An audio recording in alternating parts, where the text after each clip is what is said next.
It is 9:59. We're starting a little bit early. Let's see. So, this is my friend Jenny. Jenny, don't be nervous. I'm trying not to be nervous. I've got my rum here, Barbancourt, for liquid courage. Oh, wow, that's Haitian rum. Yes, ma'am. Yes. Okay. Oh, wow.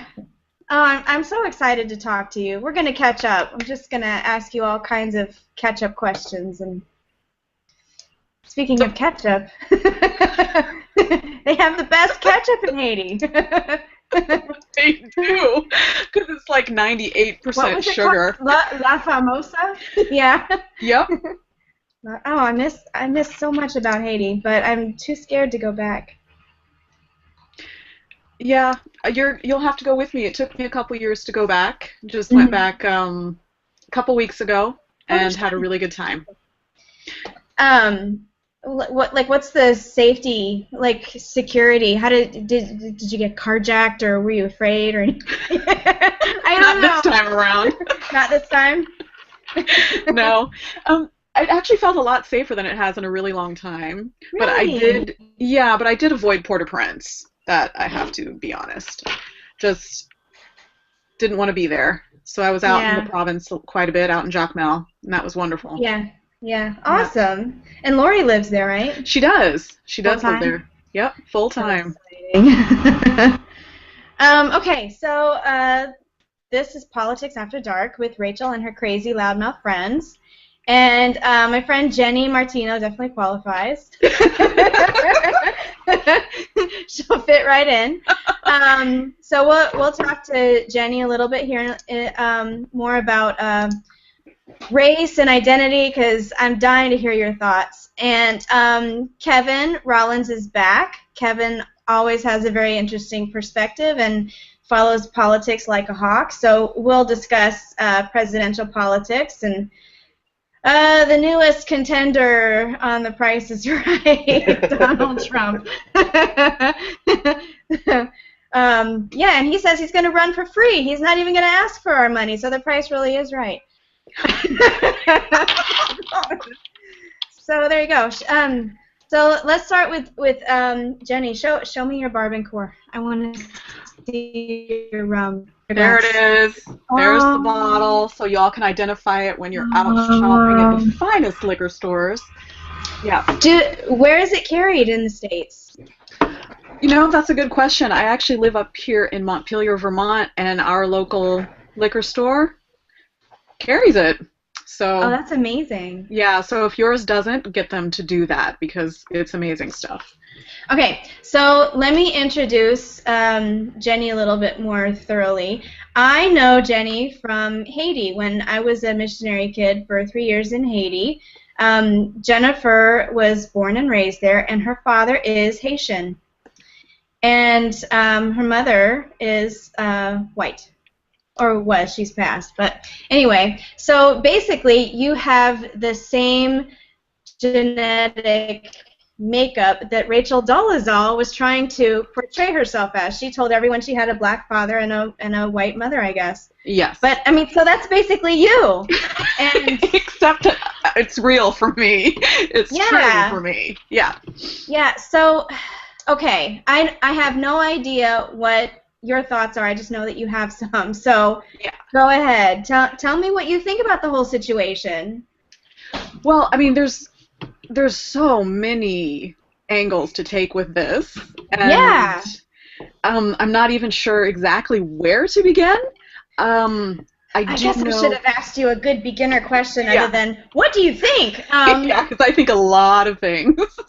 Let me come up with a good question to get you started.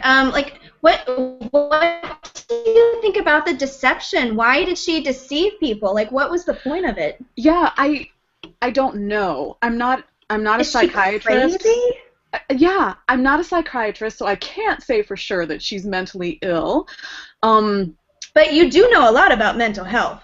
I do know a lot about mental health, and she doesn't exactly resound with it. It seems like there are some pretty deep-seated issues there. If we want to take it that route, if we want to give her that pass, or she's just a very deceptive and dishonest person, or she really does sincerely identify as something other than the race that she was born into. But I wouldn't necessarily say that that's it. With race and ethnicity and culture, these are all different ideas that we seem to mix together into one thing, and they're not the same thing. I definitely can identify with her longing to have her, and I can only speculate, I don't know what she actually thinks about any of this stuff. Yeah. The longing to belong to a group, I can definitely identify with that. I grew up as the minority where I grew up. I mean, and you know what it was like to be there with somebody with lighter skin, living in a country where everybody was dark-skinned.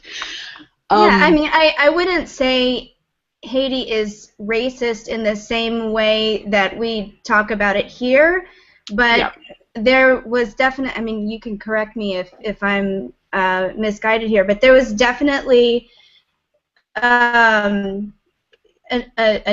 deep awareness of just the color of your skin, not just white or black, but how white and how black. And there's like a hierarchy. Very much so. I mean, we have over 20 words in the Creole language just to categorize your appearance, and I think that that's part of the issue that America is facing, is that it's just very binary. You are black or you are white, and I mean, these concepts of race are pretty much social constructs, and for a long, long time, illegally, if you were 1/32nd black here in the United States, you were black, whereas being white is, I mean, there's not a grading scale for that. There's no gradient, you know? So race, I feel that kind of needs to be tossed out the window a little bit. I think it's time that we move beyond that concept. I have a question for you. Yeah. You have a black father. You are every bit as black as Barack Obama. Yep. But I would say that you look white. Yeah. How do you feel about your like acceptance and your belonging in the black community? Like, how do you relate to the black community in the United States versus in Haiti? Like, just give me your thoughts and your experience. I'm curious. Well, the very first time that I ever realized that I had to even make a choice between being black or white was when I came to the States when I was 19. Like, I didn't understand that at all. So black culture, white culture, the black community, the white community, I think it's really important to stress that these are concepts that only exist here, and there is this overarching philosophy that black culture is the same everywhere you go as is white culture, and I mean, that's just simply not true. I was rejected outright by the black community. What does that mean? What do you mean by rejected? Okay. In the United States, my first semester of college, I walked into the cafeteria for the first time, and I was like, this is like 1955. There was the black students sat on one side, all the white students sat on the other, and Quisqueya was not like that. No, not at all. Like, it was such a shock to me. Quisqueya is the school that we went to in Haiti, just for anybody listening, and it was, I guess, about half white, half black, roughly. But, I mean, I just remember the cool thing about it was I had friends in my little group, and if I walked away, I would have to really think, now, is she black or white? Oh yeah. Like, it was just... It was a non-issue. It was such a non-issue. But it's definitely divisive up here for some reason. Incredibly divisive. And the black community would not give me any time or space until they found out that my father was black. And it was the reverse with the white community. I had one friend who, when we were showing family pictures, and I innocently brought my family picture in, and she took one look at it, and she literally felt betrayed, as if I had been holding out on her, and she didn't speak to me for weeks because she found out that my father was black. And what? Yeah. And my sister, who you also know, is actually quite dark-skinned. We have the same parents. Yeah, she's your full sibling, and she looks black, and you look white. Yep. It's like the most interesting thing. Yeah, and I do know a little bit what it is when we talk about the black experience in the United States. I've been only able to see it through her perspective and going places with her. We're treated very differently than when I go in by myself. That for sure is very clear. And because people don't realize that, I mean, like you said, I look white. Like in the 60s, you would say she passes. I'm a high yeller, is what they would have said about me. And so I actually hear the racism that people wish they could hide, because they don't really censor themselves as much around me. They get relaxed. So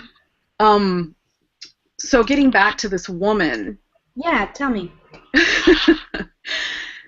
What a complex situation, because we have somebody that is clearly, in my opinion, doing something very deceptive to gain position and influence. Yeah. And it looks, if I remember correctly from the story, she got scholarships based on checking the box that she was black. She got certain positions in the community, like official positions, and she got like an academic positions. And I read that before she was doing this, like at Howard University, she actually sued the university for denying her a teaching position. And she said it was because they were discriminating against her because she was white. Yeah. So then she moves out to Seattle and represents herself as black. Maybe she's thinking, this is the community that I'm part of, and I guess if I'm going to be accepted, I need to change my appearance and pass. Yeah, exactly. And it's been very interesting. I mean, just even listening to that story, just all the institutionalized racism that we have in this country comes to light. The fact that just having access to certain positions, depending on what box you check, that alone is disturbing to me. And then I think it's sad. I think it's really actually sad. It's sad that she felt like she related to this community so much that she had to lie in order to support their cause. Yep. And her parents made the statement, and I sort of agreed with it at the time, that, my goodness, she could have accomplished all of her goals being honest about who she was, but could she really? I'm not sure about that. I'm not sure either. I'm not sure that she could. Because that's sad, I think. It is really sad. And what's even sadder is that in 2015, this is still such a polarizing concept and idea. Here's an idea. Yeah. Is it polarizing because some people are benefiting, some people in power, like leaders in the black community, are benefiting from keeping it divisive? Yes, most definitely. Yeah. Most definitely. I think leaders in both communities, they keep it divisive. And as far as her motivation, I mean, the fact that she had 4 adopted siblings that were all black, I'm not quite sure how that would affect her psyche. you know, because already there is that sense of these were the people that my parents chose to bring in to the fold. Mm-hmm. And yeah, it's really, she's fascinating both as like what she represents as far as these issues about race, and she's also very fascinating as far as like a mental health and oof, I'm freezing. It's in Vermont in the summer, and I'm like, I've got to. Are you in a tent? I'm Are in you a in a camper. tent? That's pretty cool. You're a little bit of a hippie, aren't you? I'm more than a little bit. You're a lot of it of a hippie. A lot of it. Yeah. Yeah. The other fascinating, well, the very fascinating thing about you is your take on nutrition and primitive living, and as far as mental health and eating and all of that kind of stuff. And yeah, so maybe we'll talk about food for a while. Okay. Yeah, so I'm on this weight loss journey where I'm counting calories, and it's going pretty well so far. But you've studied nutrition for what reasons? For a lot of different reasons, I suppose, but Yeah. it was for my own mental health journey. The only Mhm. sustainable thing that I've ever found is really the way that I eat and the way that I feed myself has been the Mhm. only sustainable way for me to manage my depression. Mhm. And so once I figured that out in my own life, like kind of hacking all those sorts of things, I decided I really wanted to go and really understand the mechanisms behind it. And so I'm a nutritional therapy practitioner. Yay! Yay! And it's just really fascinating stuff, like just getting down to the root causes of all these different things, and it really makes a difference what you eat and how you feel, for sure. So what's definitely a no-no to eat? What is your list of no-nos, and what's your list of yes-yeses? Okay. What should I eat? Number one no-no is sugar. No sugar. Yeah. Not even sugar cane sugar? Sugar cane, no, well, sugar cane, yes. Snuck that in at the end. Sugar cane, yes. You can eat sugar cane. Sugar cane, sugar, no. No. We will pretend this is not happening. So, in other words, you do sin. I do sin, because sinning is so much fun. So sugar is a definite no-no. Mm-hmm. Grains are not a great thing to be eating either for mental health and stability. Yeah. Legumes aren't wonderful. So basically all the seed categories can be really problematic. Even nuts? Nuts, some people can do them, some people cannot. You really have to watch how they're prepared in general. Mm-hmm. And then of course we have what we call vegetable oils, but are not vegetable oils. You can't get oil from a vegetable. They're all seeds. So Oh, okay. yeah. So those are really, really bad for you. Canola oil, bad? Canola oil is bad. And remember what it's actually called? It's rapeseed. So their PR changed it to canola to make us feel all comfortable, but rapeseed. I'm not in favor of rape. Who wants rape? Or an entire seed. I don't want to cook with rape. So what oils do you cook with? Coconut oil?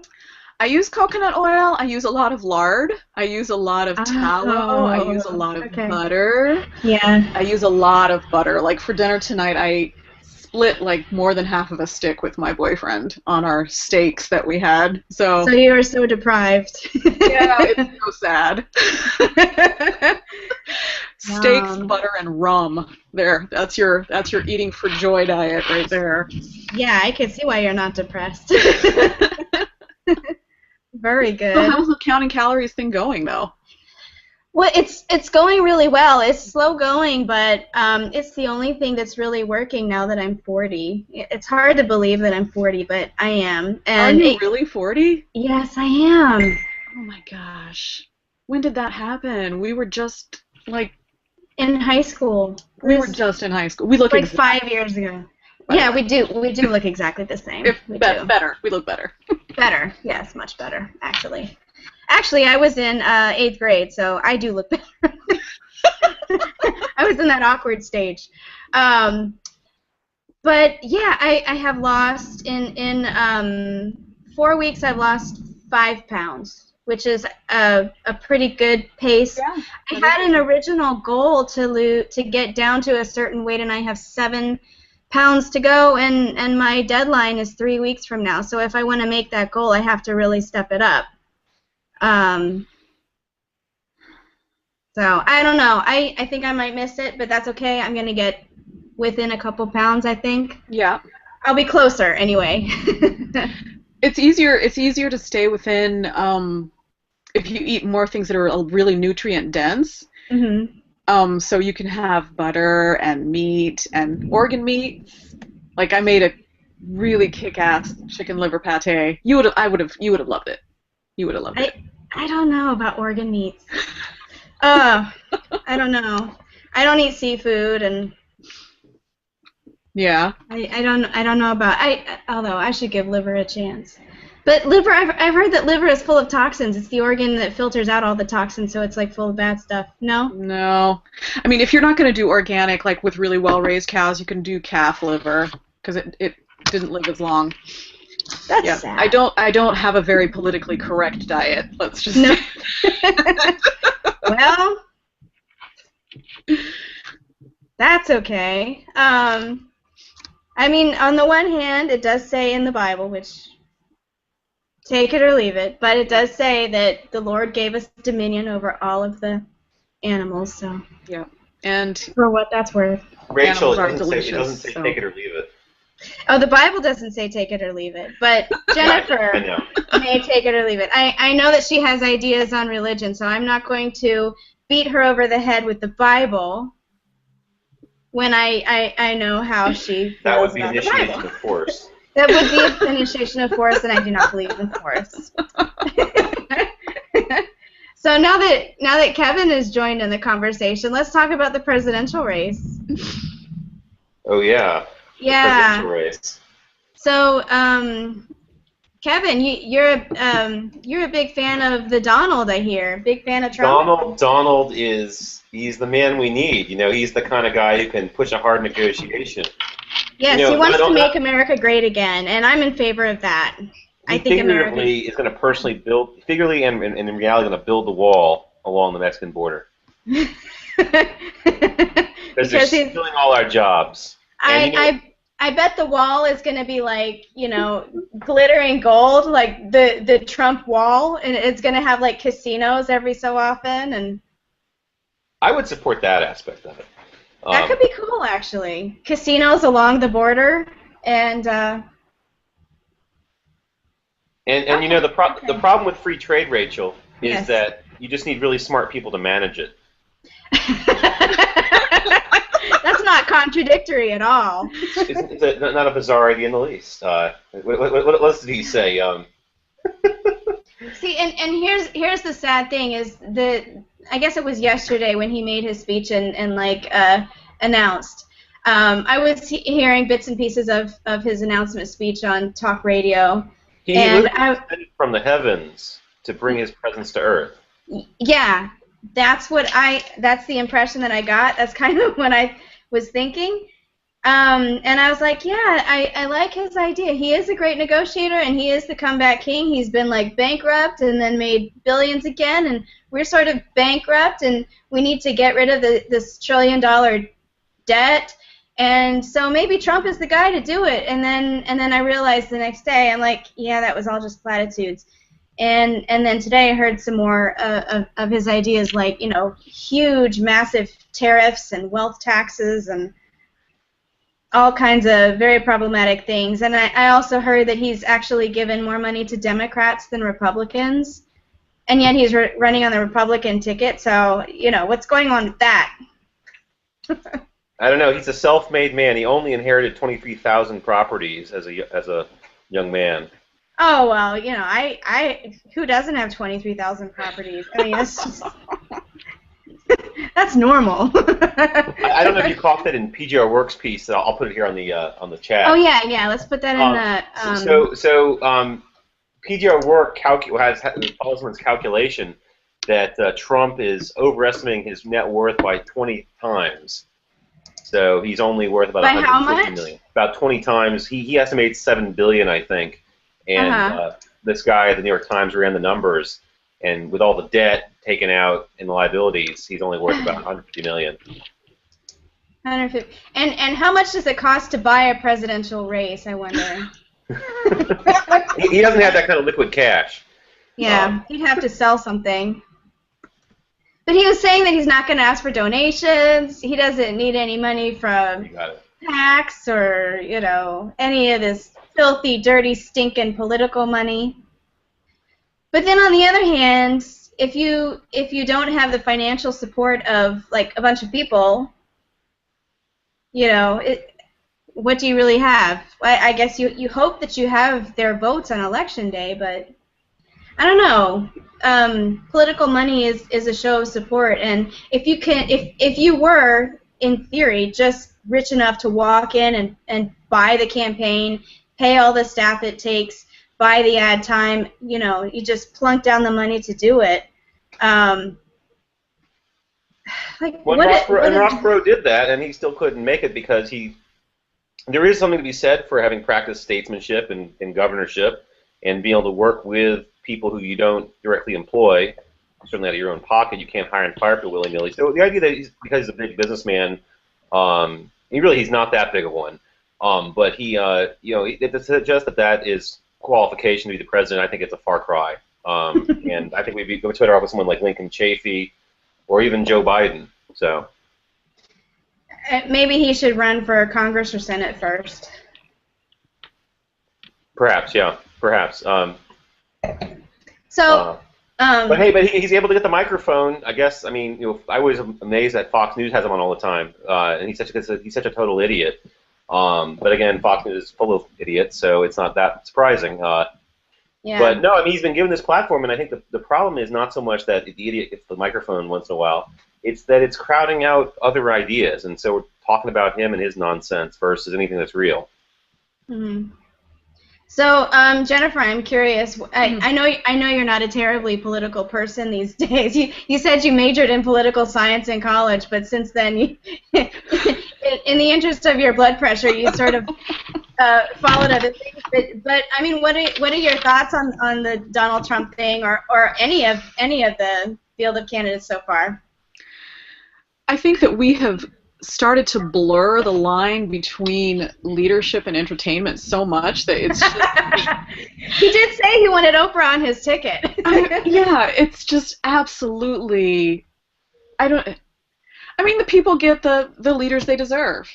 That's pretty much what happens. And if this is where we are headed, in some ways it's almost advantageous, because if we can make it obvious what a farce it actually is, then maybe more people will be like, okay, we need to do something else. This is why I am a fan of Vermin Supreme. Do you know Vermin Supreme? No. He's running for president. He's the crazy guy that runs around with a boot on his head, and he is awesome. And his campaign platform is better dental hygiene for all Americans and free puppies, free ponies for everybody. Amen. I know, right? Yeah. We all need better dental hygiene and a free pony. Well, if I'm paying taxes anyways, I guess it should go towards ponies. Yeah. It'd be better than, bombing people on the other side of the planet that have never done anything to hurt us. Absolutely. Just spend the money on ponies. I'm a fan. I'm gonna put a link to Vermin Supreme, because you're exactly right. It is all a farce in a sense, and Donald Trump brings that to light. Whoa! But Vermin Supreme especially. I just had a major lightning strike very close by. That was scary. Okay. I'm putting a link to Vermin Supreme.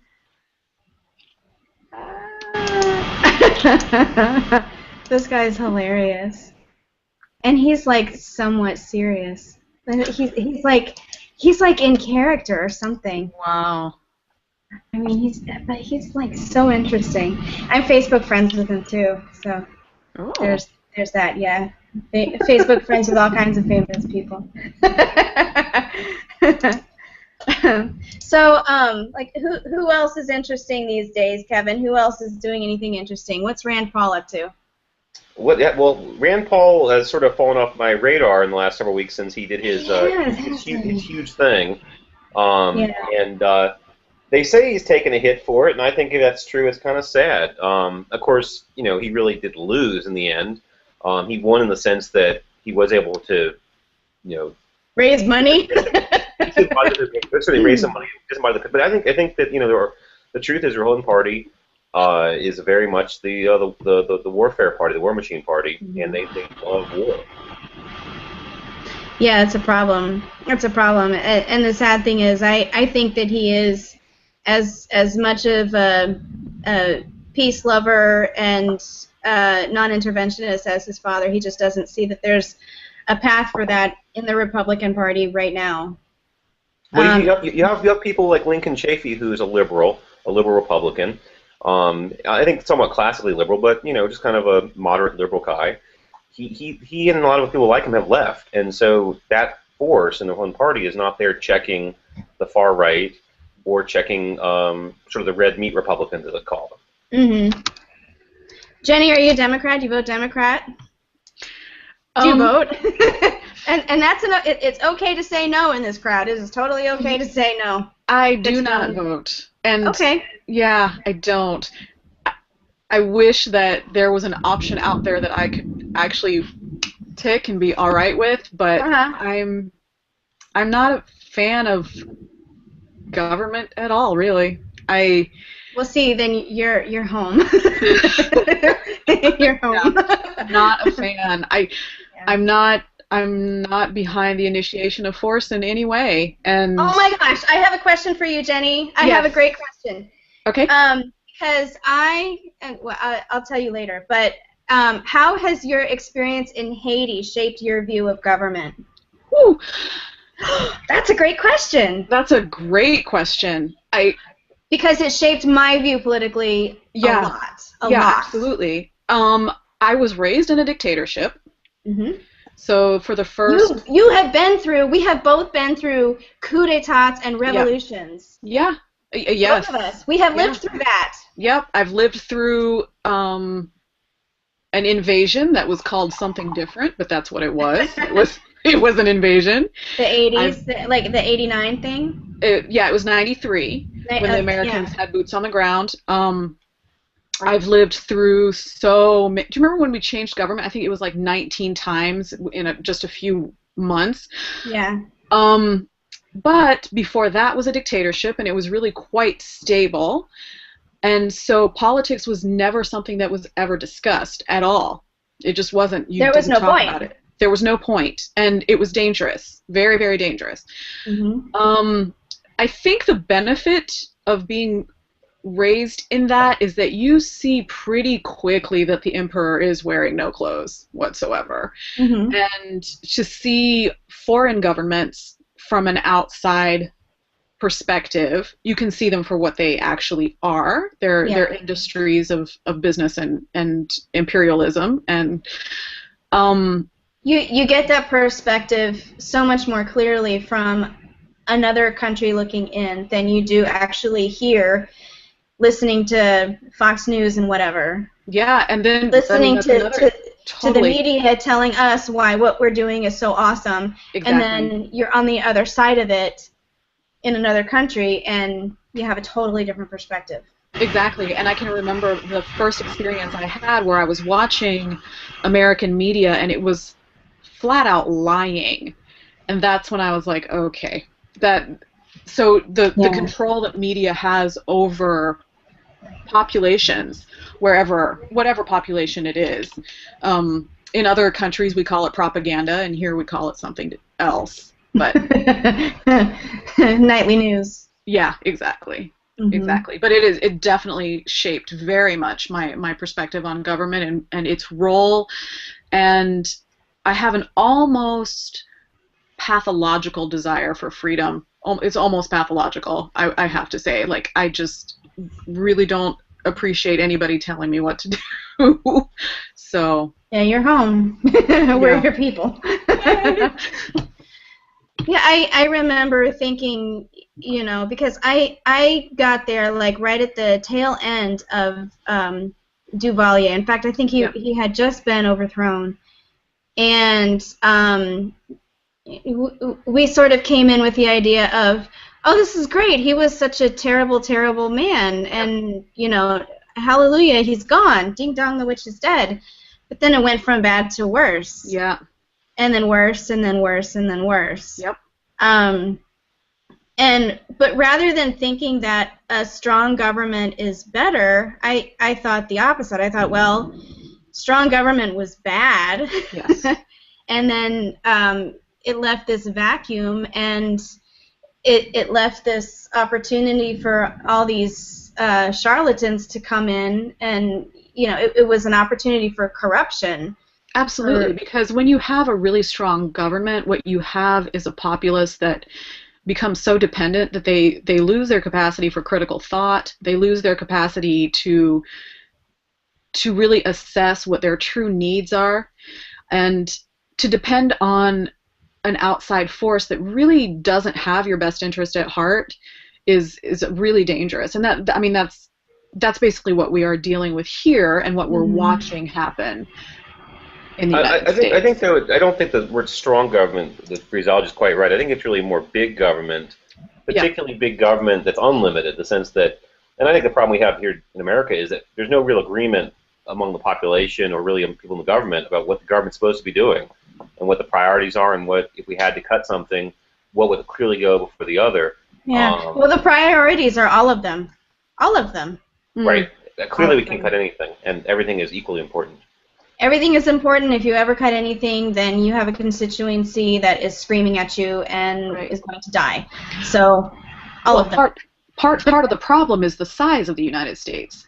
I mean, the concerns that I have here, like, even if I was a fan of government in any way, the concerns that I have here living in Vermont are very different than the concerns of somebody who's living in New Mexico, yet we depend on Washington, D.C.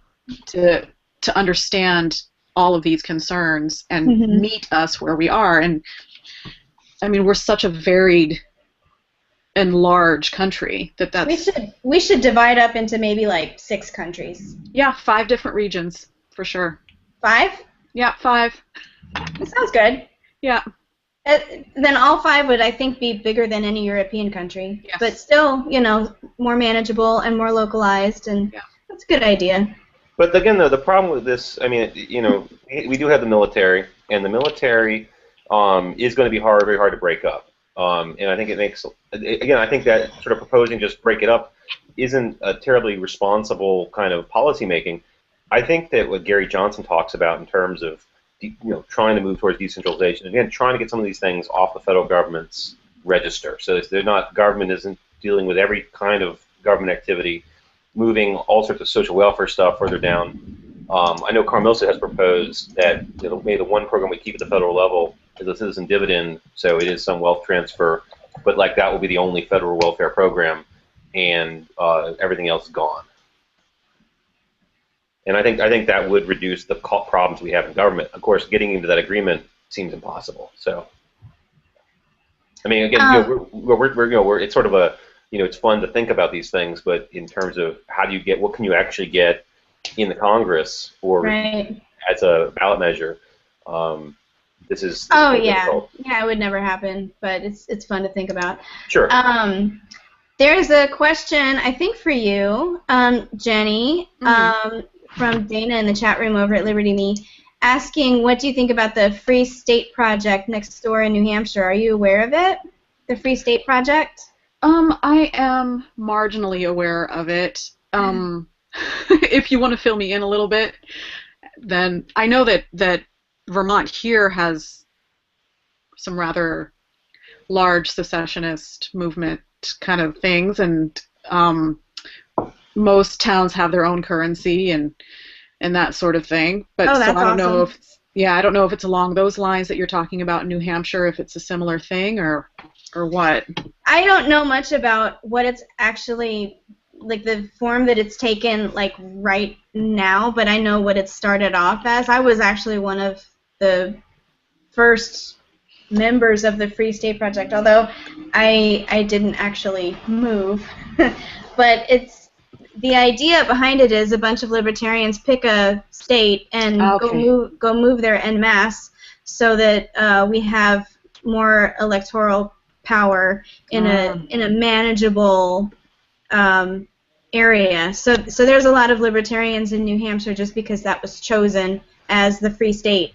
It was already liberty friendly to begin with, and then with an influx of libertarians to sort of help them out, you know, kind of push them over to the edge liberty-wise. So, but I don't know how they are perceived actually in New Hampshire. Are they annoying, or I don't know. Well, I just posted a link from the Colbert Report on some certain. I don't know if you know Chris Cantwell and his associates. Oh yes. But no, I mean, this is a great. I mean, this is where I'm always getting into fights with libertarians. You know, I'm pretty libertarian, and I call myself a liberal now. But it's just like, sort of like wanting to fight every kind of authority everywhere you go, and they're out there harassing the parking meter person, and it doesn't really do much for anything in terms of our cause. So it just makes us look like asses, which they are. They're being asses, and you know, again, people say things like, you know, you should be able to have a private nuclear weapon. Because clearly, if you haven't aggressed yet, it's your property, and you know you can do what you want with it. So how do we affect liberty without looking like or being asses, Kevin? Don't drink while being on Facebook. That's my rule. I don't follow it. That's a very good rule. I violate that all the time, though. I'm entertaining on Facebook. We need mandatory Facebook breathalyzers. You should market that and sell it. A little Facebook. It disables your Facebook if you can't pass the breathalyzer. That's genius. Right. No drunk booking. Or who would just sub-select for the people who can tolerate it, you know, and just send the message to them, and then anyone else who doesn't want to be part of the drunk book, you know, goes off at a certain hour or something. Oh, there's Joshua. Hi, Joshua. Hi, Joshua popped in. Were you in the chat room? Yeah. Hi. Hi. What do you have to offer? What are your thoughts? What? Nothing at all? No. Okay, we'll ignore you. So, Kevin, I'm going to ask you about sort of our Tea Party light type presidential candidates like Ted Cruz and Marco Rubio. Do you think Ted Cruz is Tea Party full on, or just the wrong kind of Tea Party? Yeah. He's the Mad Hatter Tea Party. That's true. He's Tea Party, but he's like, you know, crazy right-wing conservative Christian wacko Tea Party. I mean he's like a televangelist. Yeah. Jimmy Baker or somebody. Basically. What do you think about Marco Rubio? Well, the buzz is that he's the guy to go to. He's young, he's handsome. I haven't read his book yet. I don't. For most of these people, I don't hear that many serious policy statements from. I think that even Jeb Bush was more clear than the average in his announcement speech. And again, that's not saying much. If you had to put money on it today, who do you think the nominee is going to be? If I had to put money on it. Mm-hmm. I could see Marco Rubio getting the nomination. I think that Bush would be the nominee if his brother hadn't been president. I think he's probably a pretty slick campaigner, and he seems like an affable guy. I don't think he's a stupid person, but he's part of the establishment. I think Jeb Bush is like this cycle's Rudy Giuliani. It's like he seems like he's just been coronated, like he's obviously the front runner, but it's just not gonna go well. But his views are actually in line with the majority of the Republican Party, where Giuliani's is much more socially liberal. He's also a New Yorker, and that's not where the party's base is. Yeah, but his brother, George Bush, ran such a beautiful peace-knit campaign. I mean, it was such an inspiring campaign, and then look what the presidency turned into. So right. I don't know that people can be fooled again. Fool me once, but fool me twice, and I don't know.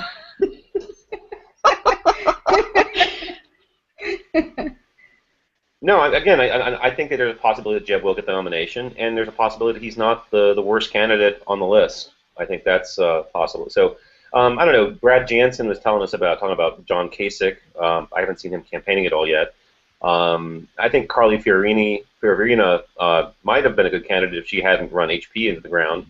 There you go. But then, of course, all of her attacks on Hillary just bring it right back to her, and so I don't.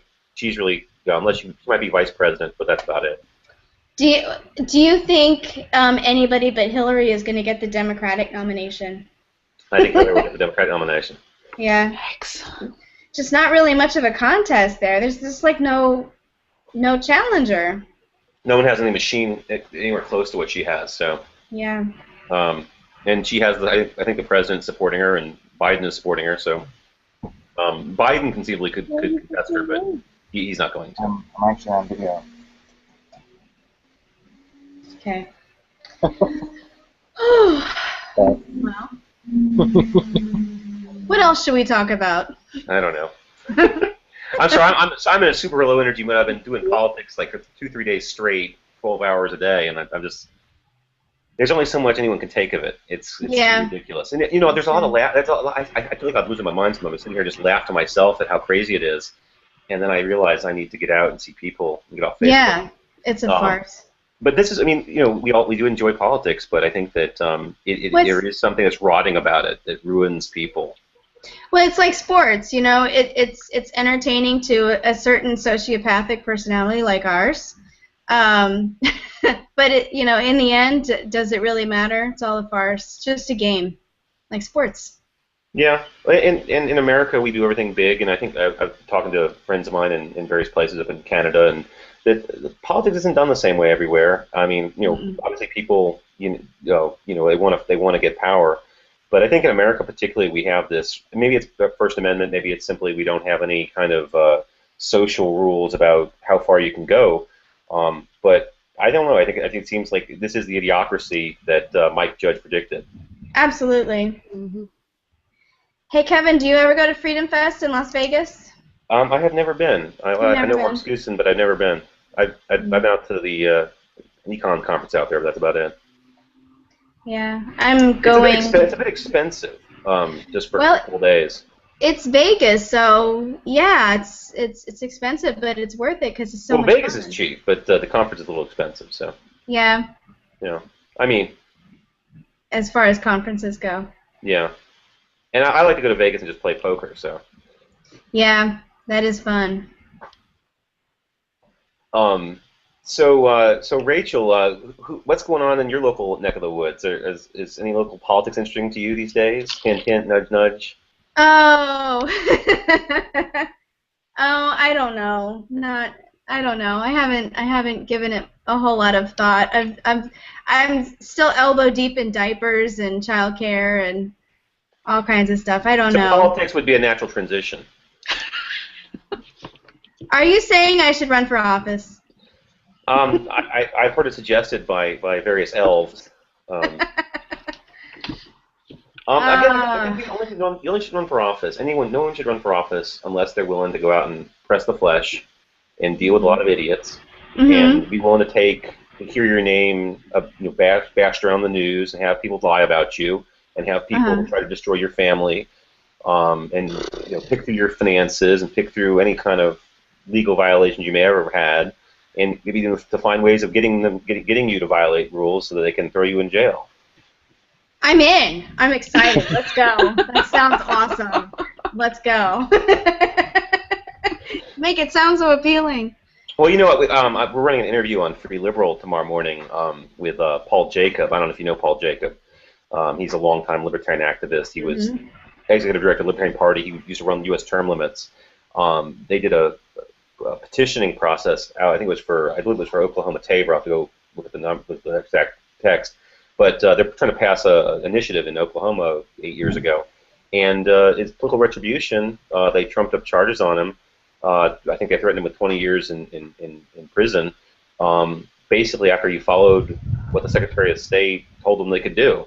And so that's the kind of thing that you get into with politics. I know it's scary, but then on the other hand, supposedly we need good people in office, right? I'm not trying to dissuade you. I'm just trying to, remember all the facts I know about politics. It's a dirty business. See, I thought working for a politician, he's just one step removed, and that's enough. Let him take the heat. I'm Right. just back here doing my job. That was a pretty good gig. Well, just even this videotape of us here having a chat, like it'll be a campaign ad. Rachel Mills, how many glasses of wine did she have during the Politics After Dark with her hedonistic, anti-religious, anarchist friends? This is iced tea, by the way, or is it bourbon? Well, see, yeah, I mean, you have to give up so much of your privacy, and you have to play a part. And I just don't know. Or the way you could do it, and the way I'd be more comfortable doing it, is just to be like, screw it, this is me, this is who I am, I like a drink, and this is what I believe. I don't fit into the little box. Take it or leave it. I'm a new kind of Republican, and by gosh, you need a new kind of Republican, because that stuff is not working. So if you want me to represent you, here I am. And that way... Somebody thought Joe Biden did it. What was that? Yeah, I think you dropped out there for a minute, Rachel. I'm sorry. Right. But you were making a bit of a campaign speech there, I think, and I agree. We do need new kinds of Republicans. We do need more socially liberal people to run and represent. I think it's great that the Republican Party is doing a lot of outreach to minority communities, and I know here in Northern Virginia they have a whole slate of local candidates who better represent Northern Virginia. But again, still, I think the missing part is just being a little more liberal, a little more tolerant of people who aren't, hardcore right-wing religious folks. Yeah, and I'm definitely not that anymore. But I think people can accept a broader range of characteristics than we think, and beliefs than we think. What they can't tolerate is deception, hypocrisy, lying about who you are, as the Rachel Dolezal thing. I don't know what about that blows our mind so much, but that's been in the media cycle for days. But people they have such vitriol for deception and hypocrisy. So I don't know that I'm candidate material, and I don't know that I could twist myself into the pretzel to become candidate material.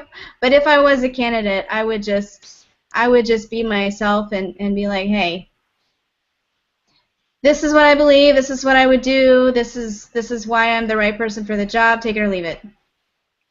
And that's it. I think that would be great. And again, it's there are some logistics aspects, but again, I think there are a lot of people out there who know you and would support your campaign.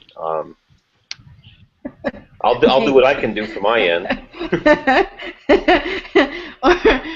or those people who should be my best friends will bash me the worst. That would never happen.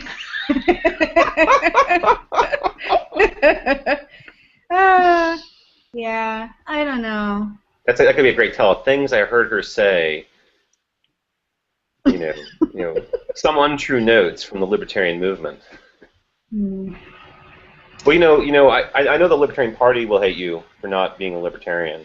Oh yeah. I can't make them happy. Yeah, that's the thing is, talk about identity and wanting to belong to a group. I help the libertarians, and then the Republicans hate me, and then I help the Republicans and the libertarians hate me, and then I can't make nice with either one. So, because I have no loyalty.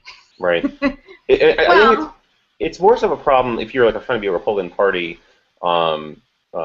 leadership person, or for that matter, a Libertarian Party leadership person, I think candidates can get away with some degree more going back and forth.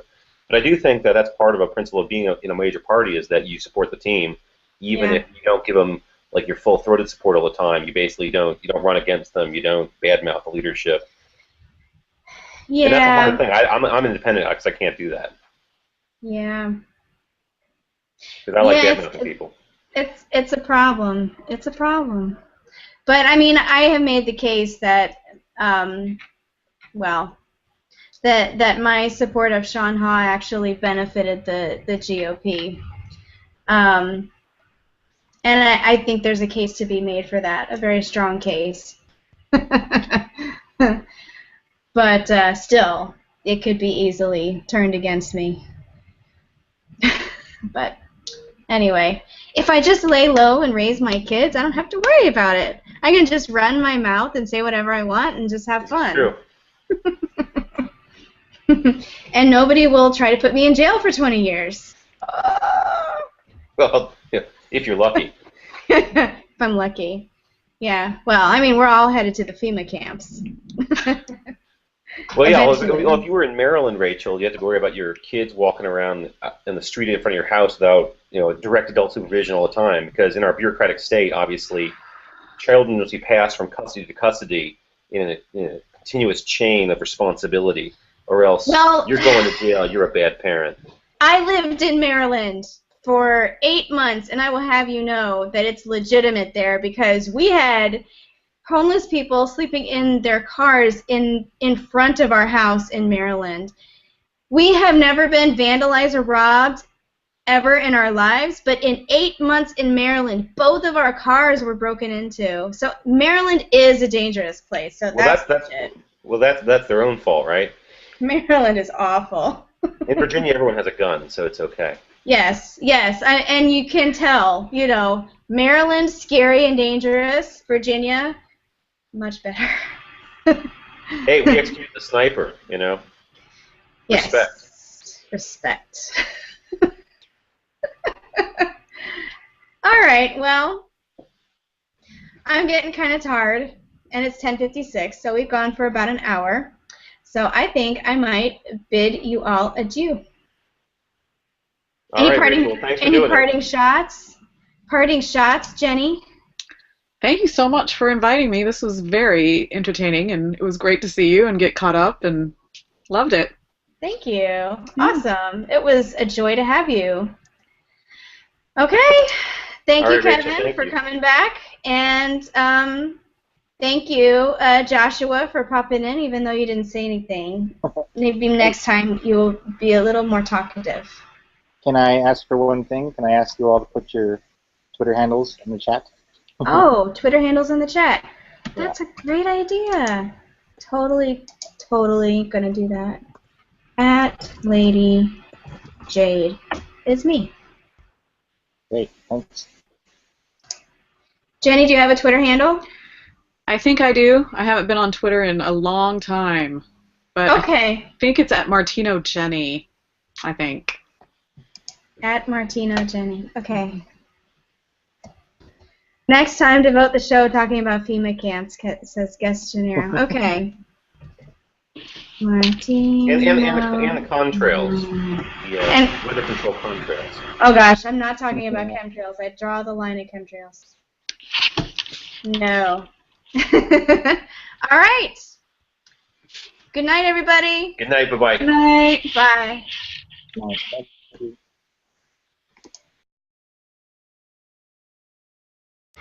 It is 9:59. We're starting a little bit early. Let's see. So, this is my friend Jenny.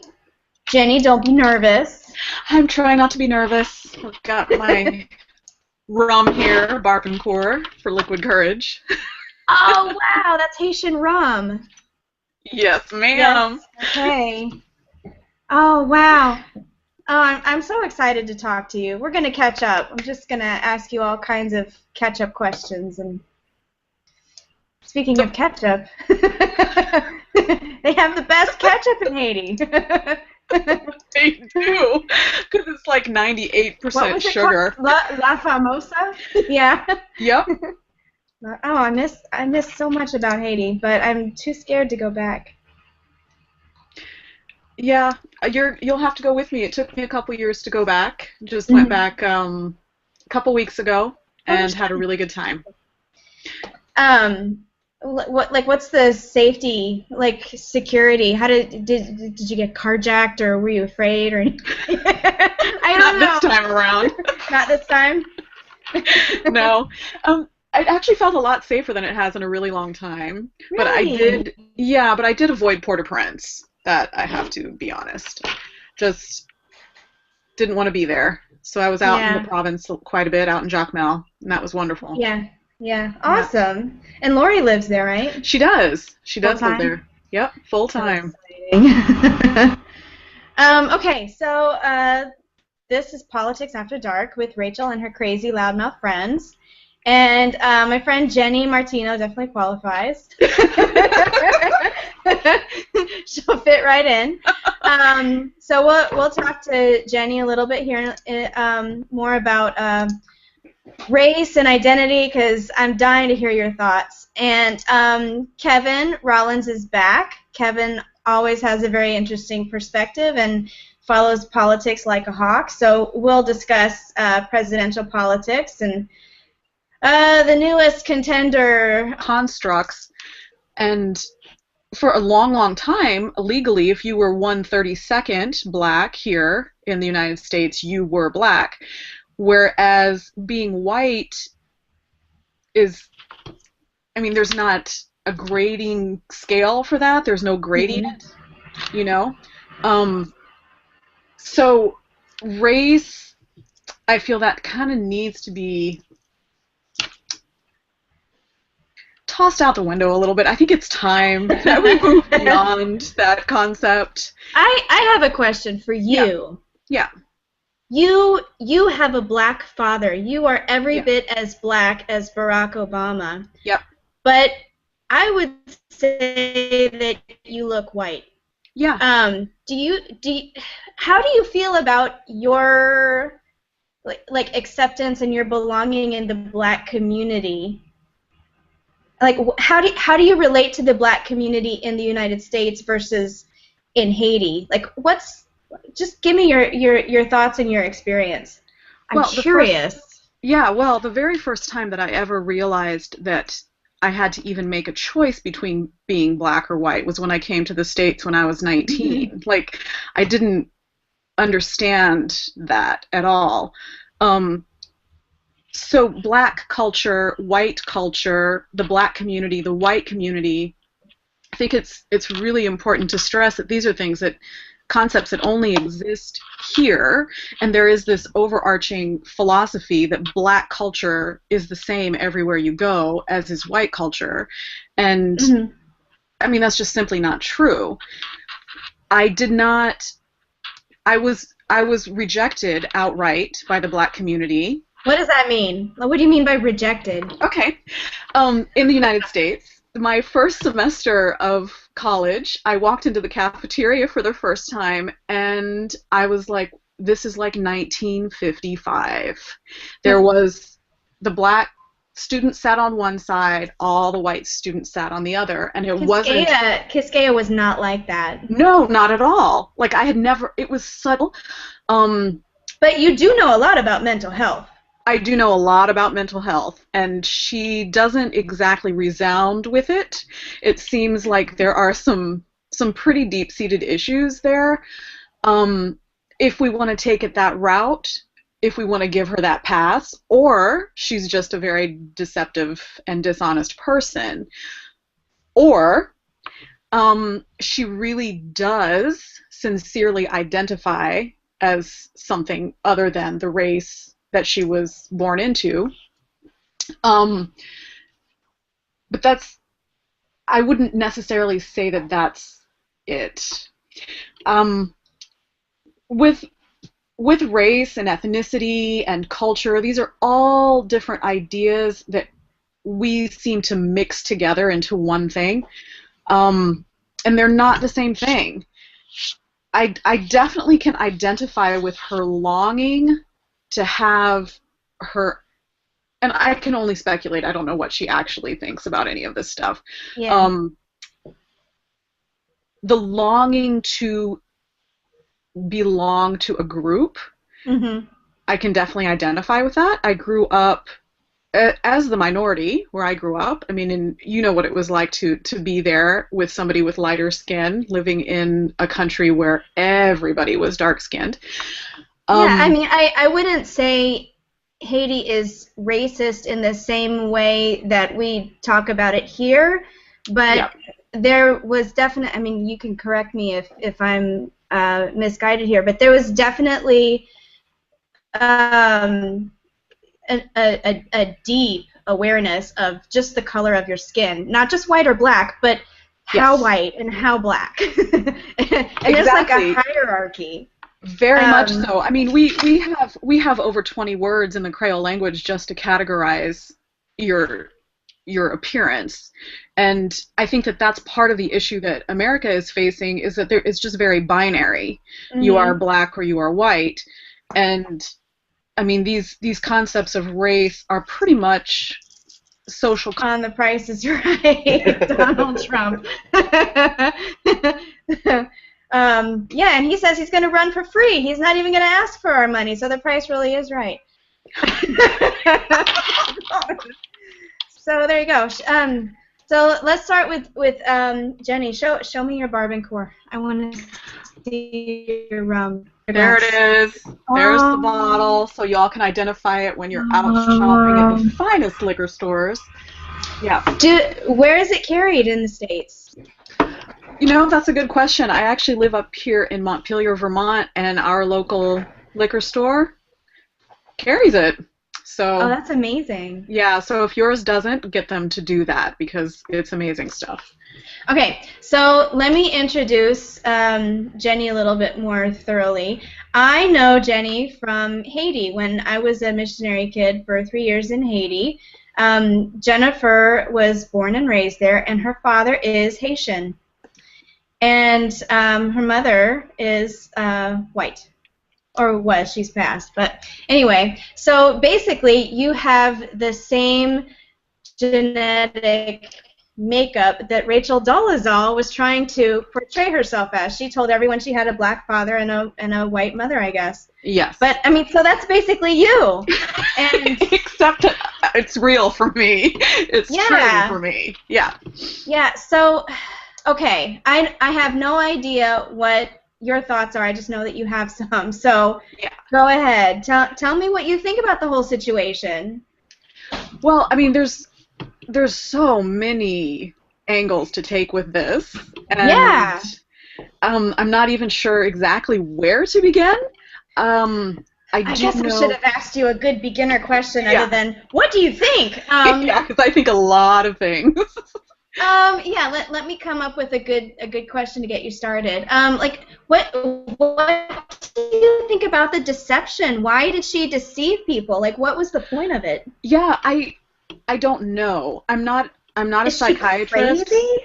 Yeah, I'm not a psychiatrist, so I can't say for sure that she's mentally ill. It's a shock to me. Quisqueya is the school that we went to in Haiti, just for anybody listening, and it was, I guess, about half white, half black.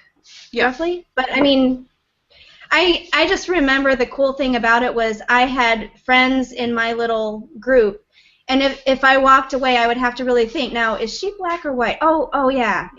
Like, it was just... It was a non-issue. It was such a non-issue. But it's definitely divisive up here for some reason. Incredibly divisive.